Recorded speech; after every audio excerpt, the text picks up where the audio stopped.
Welcome. In front of me I have the brand new Galaxy Tab S8 Ultra, and today I'll go over unboxing along with the quick spec check. So anyway, let's get this small size TV opened. There we go.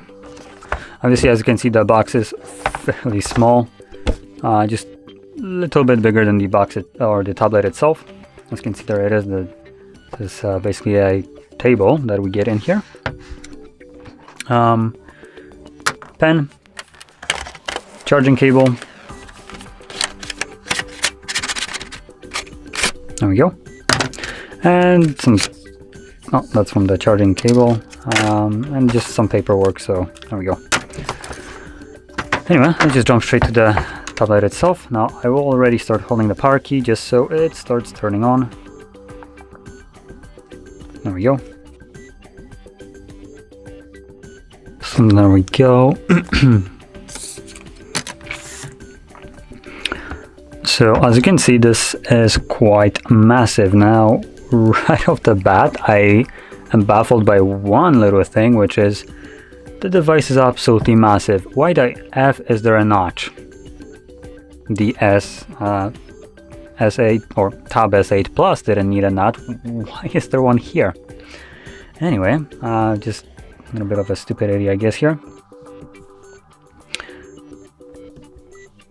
So I'm gonna quickly just flip through all of these just so we can get going with the actual setup. Now, I do have to say the screen is just absolutely massive here. This is huge. Can I skip, please? Are you kidding me? Why do I need to connect to Wi-Fi? It's brand new. It's not like I need to verify anything. Anyway, let's just connect to it, I guess.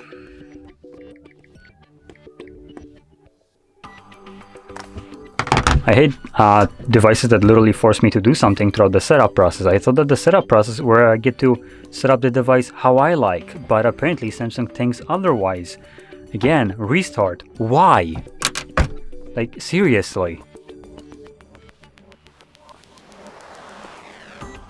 Anyway, while this this overpriced piece of table is restarting for no reason, I'm gonna quickly go over the display setting or display spec sheet. So we're looking at a 14.6 inch display. It's a 1848 by 2960 pixels. Has a 90% screen to body ratio and a density of those pixels at 240 ppi.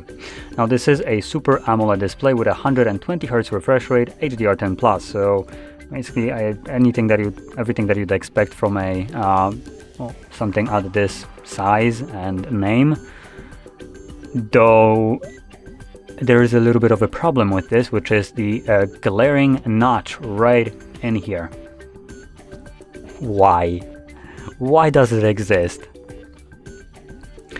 So yeah, anyway, moving past the notch, we're looking at a Gorilla Glass 5 right here.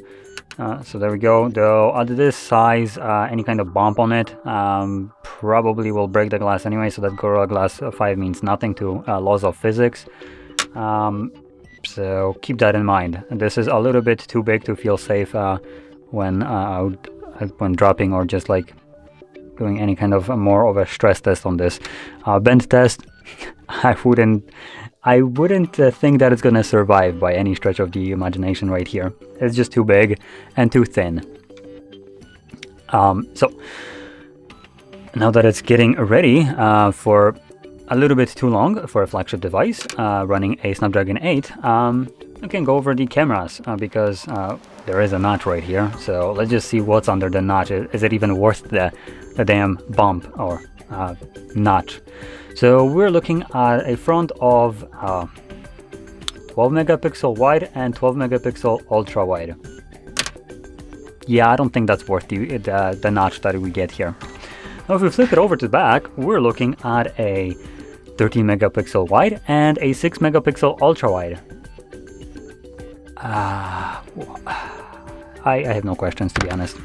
So we get a better cameras at the front, I would say, than we do at the back. I mean, I guess the wide one is a megapixel bigger, but whoop-de-doo, it's not like it's such a huge difference.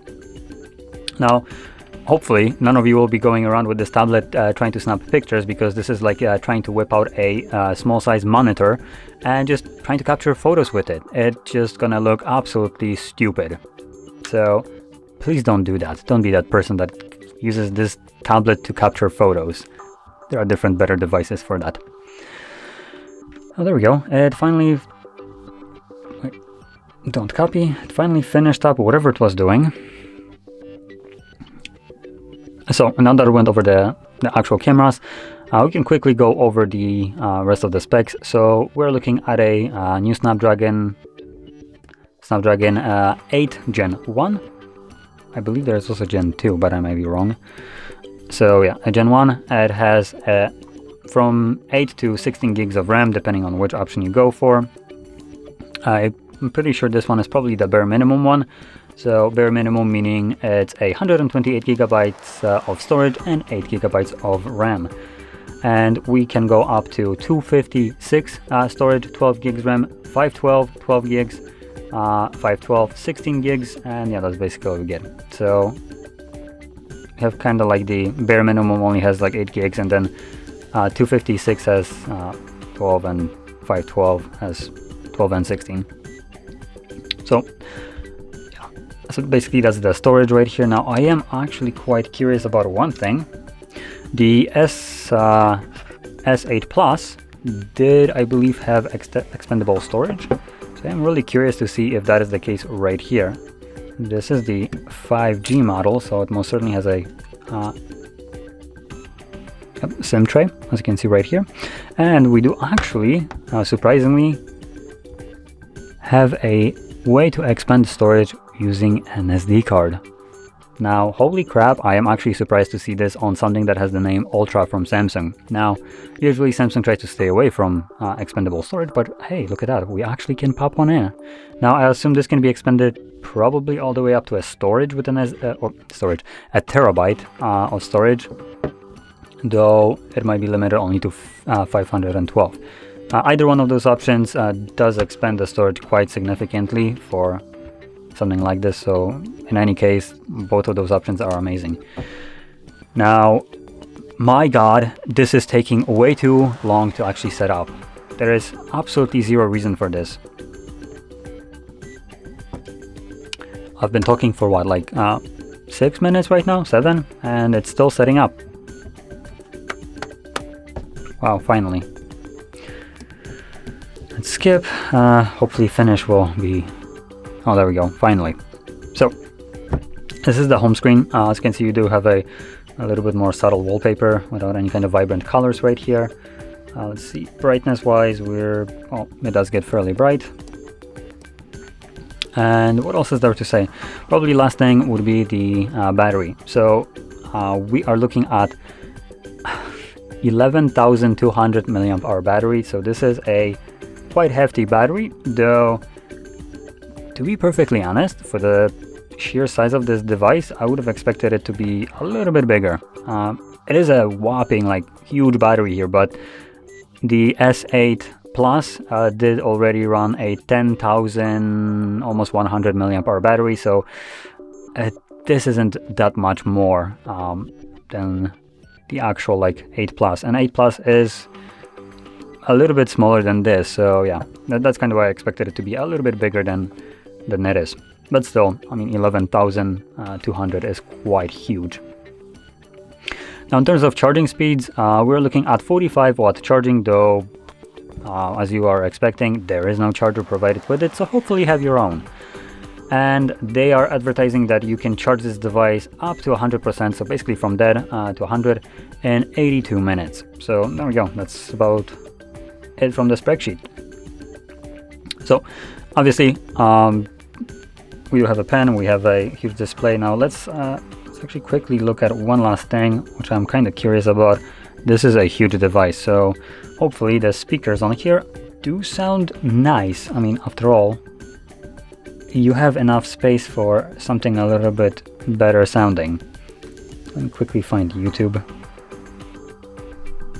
Is it just YouTube, or is there actually like There we go.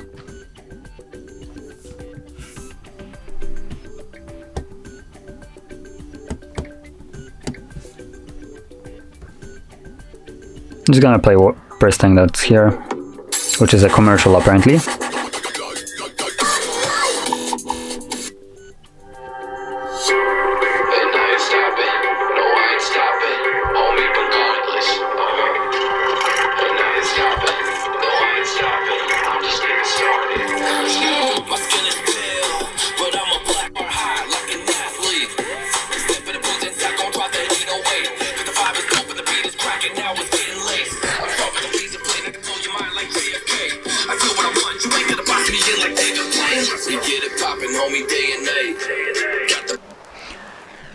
Okay, so for quad speakers, because we do have speakers at the bottom, right.